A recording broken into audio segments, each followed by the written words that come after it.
Yesterday I did something that no African leader has done in decades. I picked up the phone and told the most powerful man in the world exactly what I thought about his plan to destroy my people's future. That man was Donald Trump.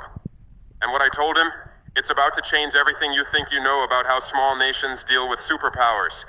But before I tell you what happened on that call, because trust me, it was explosive, you need to understand what was really at stake. This wasn't just about trade. This wasn't just about economics. This was about whether 22 million people would eat tomorrow, or whether they'd become refugees fleeing a continent that the world has already written off. My name is Ibrahim Traoré. I'm 35 years old. I run Burkina Faso, and yesterday I declared war on the system that's been bleeding Africa dry for centuries. Stay with me, because what I'm about to tell you will explain why every intelligence agency in Washington is now watching my every move. 3 days ago, my economic advisors rushed into my office with news that made my blood run cold.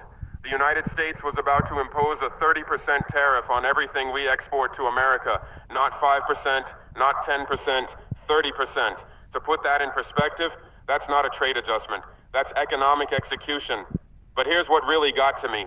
Here's what made me pick up that phone and do something that could either save my country or get me killed. They didn't even have the courtesy to warn us first. We found out the same way everyone else did, through rumors, through leaked documents, through the whispers of diplomats who couldn't look us in the eye, as if 22 million people weren't worth a phone call before you destroy their economy. That's when I knew this wasn't about trade policy. This was about sending a message that Africa should know its place, that we should be grateful for whatever scraps fall from their table, that we should never, ever forget who's really in charge. They were wrong. Let me tell you something about the phone call that's got Washington talking. Because what happened in those 23 minutes wasn't diplomacy. It was a reckoning. When Trump's voice came through that secure line, I could hear it immediately. The tone you use when you're talking to someone you don't consider an equal, the casual dismissal, the assumption that I'd called to beg. He started talking about America's economic interests, about protecting American jobs, about how these tariffs were necessary for America's future. I let him finish. Then I said something that I guarantee no American president has heard from an African leader in decades. I said, "Mr. President, let me tell you about my economic interests." The line went quiet, and that's when I told him exactly what his 30% tariff would do to my people. But here's the part that really got his attention. Here's the part that made him realize he wasn't dealing with the kind of African leader he was used to. I told him about Sarah. Sarah is 23 years old. She works in a textile factory in Ouagadougou.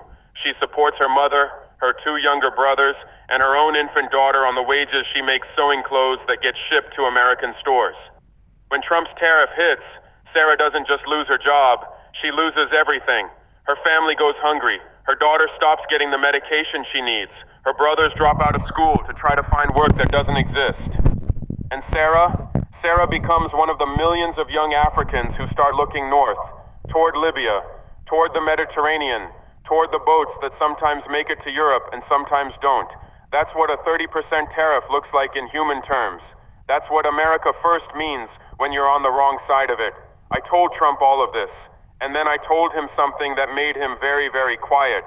I said, "Mr. President, you can destroy our textile industry today, but when 10 million young Africans start moving toward your allies in Europe because their economies collapsed, don't call me asking why your migration crisis just got 10 times worse." You see, here's what these people never seem to understand. When you destabilize African economies, you don't just hurt Africans. You create problems that end up on your doorstep, whether you want them there or not. But the real moment, the moment when I knew this call was going to change everything, came when Trump asked me something I wasn't expecting. He said, "What do you want?" Not, "What can we do to help?" Not, "How can we work together?" Just, "What do you want?" As if this was a negotiation, as if my people's survival was something I needed to bargain for. That's when I told him something that I don't think any African leader has ever said to an American president. I said, "I don't want anything from you, Mr. President. I want you to stop taking from us." The silence on that line lasted so long, I thought the call had dropped. Then he asked me to explain what I meant, and that's when I told him about the real cost of doing business with America. For every dollar of aid America gives Africa, African countries send back $5 in debt payments, resource extraction, and unfavorable trade terms. We're not being helped. We're being harvested.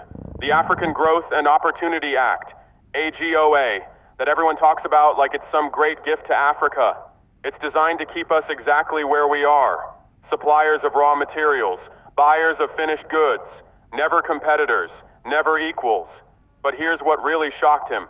Here's what made him realize that this wasn't going to be the conversation he was expecting. I told him I'd been studying his trade policies. All of them, not just the ones affecting Africa. I knew about the deals he'd made with China. I knew about the concessions he'd given to Europe. I knew about the exceptions he'd carved out for countries that had the power to fight back. And I asked him a simple question. Why do you think Africa deserves less respect than China? You want to know how Trump responded to that? He didn't. He changed the subject.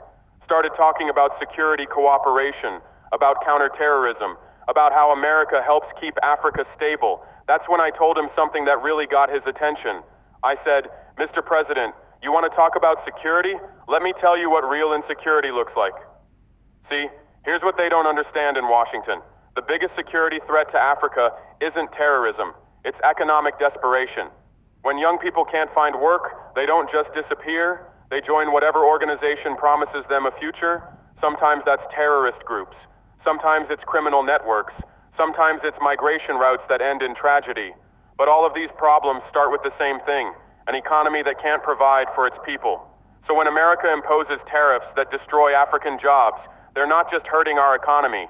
They're creating the exact conditions that breed the instability they claim to be fighting. I told Trump that if he really wanted to fight terrorism in Africa, the best thing he could do would be to give young Africans a reason to stay home, give them jobs, give them hope, give them a future worth fighting for. But that requires treating Africa as a partner, not a charity case. It requires respecting our right to develop our own industries, not just extract our resources. And it definitely doesn't include imposing tariffs that could push millions of people into poverty.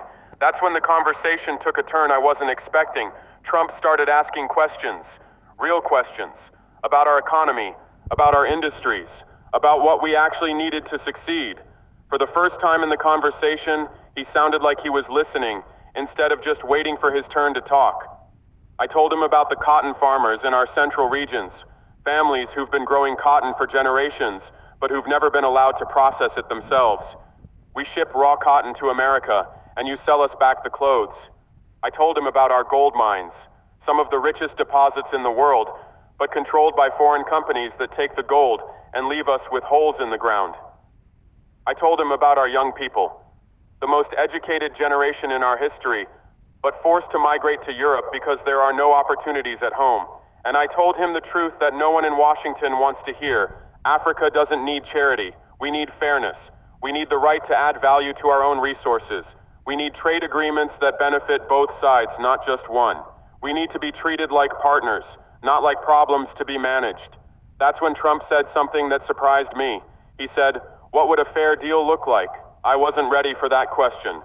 Because for so long, African leaders have been told to be grateful for whatever we get, to accept the deals we're offered and not ask for more. But I've never been that kind of leader, and this was my chance to prove it. I told him that a fair deal would mean eliminating the tariffs that make it impossible for us to compete. It would mean allowing us to process our own resources instead of just exporting them raw. It would mean trade agreements that actually develop African economies instead of just extracting from them. And it would mean respecting our sovereignty, no more aid with strings attached, no more development programs that benefit American companies more than African people. No more treating us like children who can't be trusted to make our own decisions. Trump listened to all of this, and then he asked me a question that really caught me off guard. He said, "Why should I care about any of this?" Not the most diplomatic question, but I appreciated the honesty. I told him that he should care because the alternative is chaos. When African economies fail, the problems don't stay in Africa. They spread. The migration crisis that's tearing Europe apart, that started with economic collapse in countries that couldn't provide for their people. The terrorist groups that threaten global security, they recruit from populations that have lost hope in legitimate opportunities. The drug trafficking networks that move narcotics around the world, they thrive in places where legal economies have failed. All of these problems are connected, and they all trace back to the same source: economic systems that work for some people and destroy others. I told Trump that he could choose to be part of the solution, or he could watch the problems get worse. But he couldn't pretend that Africa's problems wouldn't eventually become America's problems. That's when the conversation really changed. Trump started talking about possibilities instead of limitations, about what Africa could become if we had fair access to global markets, about the opportunities that American businesses were missing by not treating Africa as a real partner. He even started asking about specific sectors where we could expand cooperation: agriculture, technology, manufacturing. For a few minutes, it almost felt like we were having the conversation that Africa and America should have been having for decades. But then reality set in. Trump told me that changing trade policy isn't simple, that there are interests in Washington that benefit from keeping Africa in its current position, that powerful people make money from the status quo, and they don't give up that money easily. I told him I understood all of that, but I also told him something that I hope he remembers. I said, "Mr. President, I'm not asking you to be a hero. I'm asking you to be fair. And if you can't be fair, then don't expect us to keep pretending that unfairness is normal." That's when I made it clear that this wasn't just about Burkina Faso. This was about a principle that goes far beyond trade policy. I told him that Africa is done being patient. We're done waiting for the world to decide that we deserve respect. We're done accepting that other people get to determine our future. The days when African leaders would smile and nod while their people suffered are over. At least for me. At least for my country. I told him that if America wants to be our partner, we welcome that. But if America wants to be our master, then we have a problem. And I made it very clear that Burkina Faso is prepared to find other partners if necessary. Partners who treat us as equals. Partners who respect our right to develop our own economy on our own terms.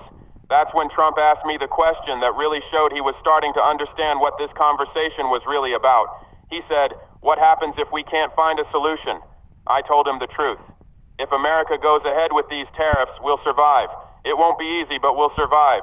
We've survived worse. But the relationship between America and Africa will change forever. Because we'll know that when it mattered, when African people needed fairness, America chose profit instead. And that knowledge will shape every decision we make going forward.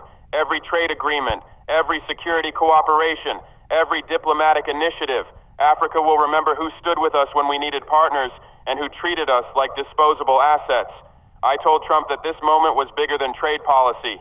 It was about whether America wants to be remembered as a country that helped Africa rise, or as a country that tried to keep Africa down. The choice was his. That's when he said something that gave me hope. He said, "Let me look into this. Give me some time to see what's possible." It wasn't a promise. It wasn't a commitment. But it was more than I've gotten from most American leaders. And it was proof that when you speak to power with strength instead of weakness, sometimes power actually listens. But here's what I want you to understand about this conversation. It wasn't really about Trump, and it wasn't really about tariffs. It was about Africa finally saying enough. Enough of being treated like a junior partner in our own development. Enough of watching our resources leave while our people stay poor. Enough of being told to be grateful for scraps while others feast on our wealth. For too long, African leaders have been afraid to speak truth to power, afraid that if we push too hard, we'll lose what little we have. But fear has never built anything worth having, and respect has never been given to those who won't demand it. I'm not afraid of American power. I respect it, but I'm not afraid of it.